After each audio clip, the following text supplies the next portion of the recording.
I just needed help on like how to guide me on how to put together my personal statement. So what I've done was that I've written down some questions and then I've answered them. The only issue that I have is like, how do I know which question would go first or second and like third? Okay, so tell me a little more about what those questions are, or rather, what topics you're covering. So usually on the topics I covered are, for example, it at like, because at school we have like a little sheet that tells us like to help us write our personal statements, and some of the questions was like, why did we choose to go to law school, or when was it that we knew that we wanted to go to law school, and then also it asks like, what do we have to offer, what qualities do we have to offer to those law schools that would make us stand out from everybody else.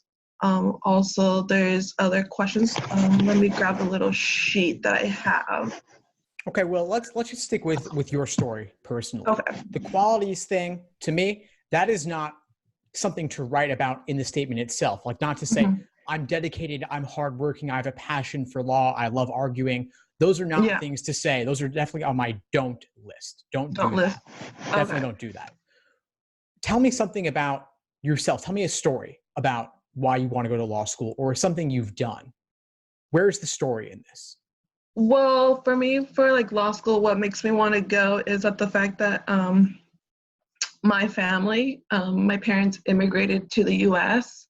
And so I guess you can say that from them immigrating to the US, it was really hard for them to like find a job. There was a lot of like injustice. And so growing up with that made me realize that I want to go to law school because I want to be that voice for people who I guess you can say that people who are really not seen because they're not from here. Okay, so Oh, tell me one specific injustice they faced and how it impacted you personally. well, I would say that it would be like discrimination. And so that had impacted me because I've growing up constantly, I would see people making my parents less. And so I feel like every human should be treated equally despite where you come from or the lack of like English that you speak. Um, they weren't really ever taken serious because of that. And I just felt like that wasn't correct. Is that something the law could fix, though? Well, well, not really, but what I kind of look at it is the way that I can, well, the way that I look at it is like, okay, like the children down at the border, um, they don't really have a voice. They don't really know the language. Mhm. And so when I think of it, it's like, okay, well, I'll go to law school and I'll go study like immigration law. And then I'll try and do what I can and help with them down there. Okay, that strikes me as more reasonable because you're tying your personal story, or rather your parents' story. So we've Yeah. still got to work a little bit more to keep it on you specifically. But then you're Uh-huh. tying that to say, okay, well, immigrants face hardship, immigrants face discrimination. Hmm.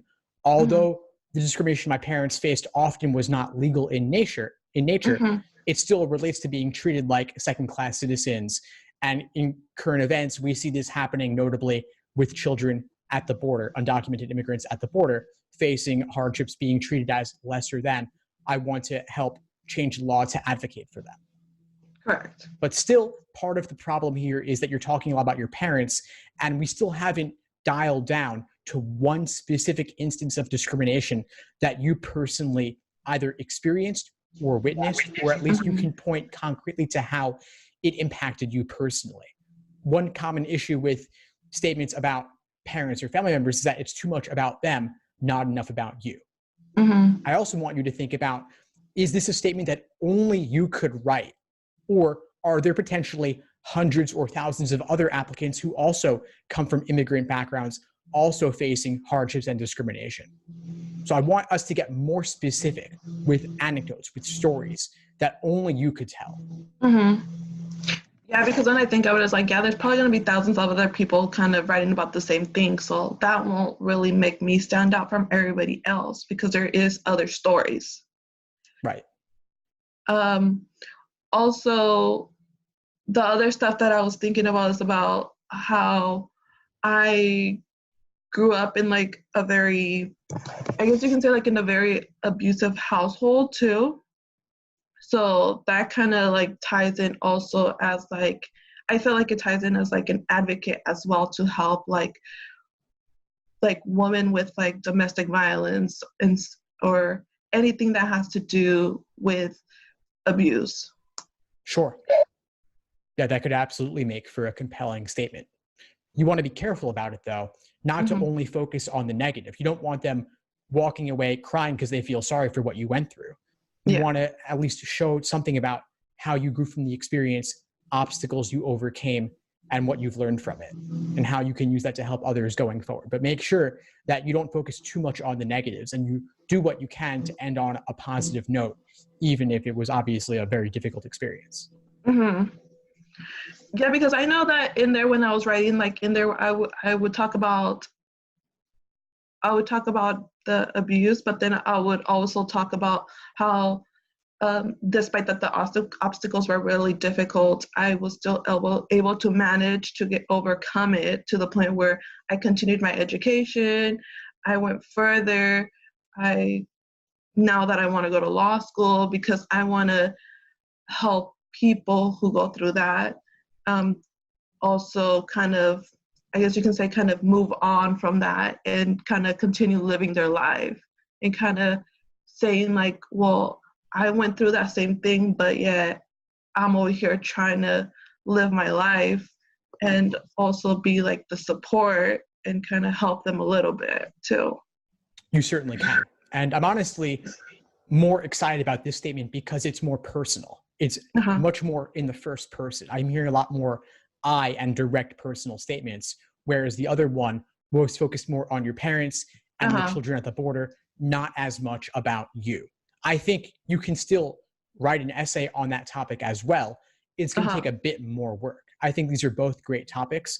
I would consider making one of them a personal statement and the other one a diversity statement. Okay. And it doesn't even really matter that much which one, because they're both diverse characteristics that you bring to the table from your background. So I would think about simply, which one do you have more to say about? Which one could be a longer one? The longer one could be the personal statement. The other one could be the diversity statement. Diversity is not only racial and ethnic in background. It could be anything unique about your background. And certainly being in an abusive household is something unique that would add something to what you would share in a law school classroom. Yeah, because I feel like that one would be more like the personal where I get to talk about myself, and the diversity one, I can talk about like my family and my cultural background and kind of touch a little bit about that. But I feel like the other one would be the perfect one to be like my personal statement because that's the moment to talk about me and kind of let them know like, oh, well, I went through this, but even because of that, I still want to go to law school because I want to help change.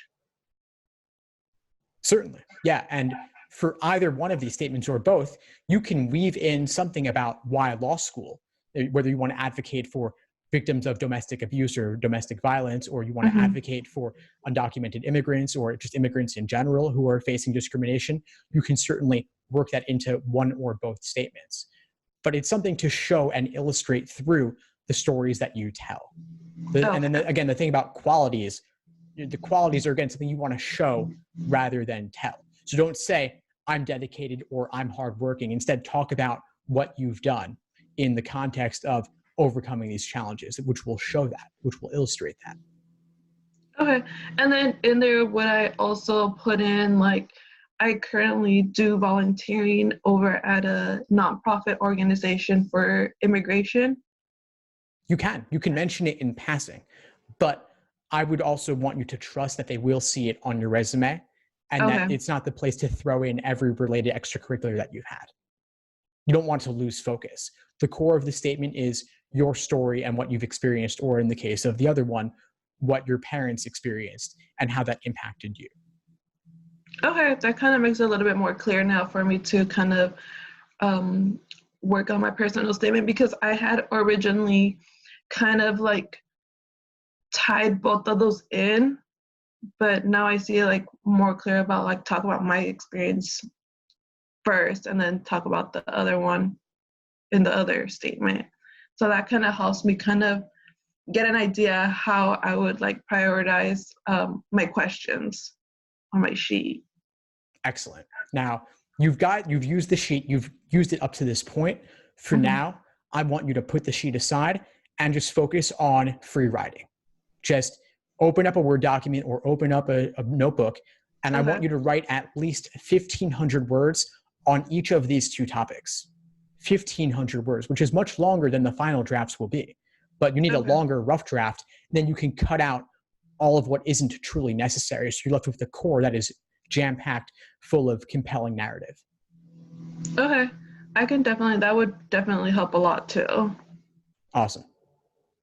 Great. Well, I think you've reached your insight for today, Lizeth. Before we sign off, what would you say is the biggest insight you got from our call today?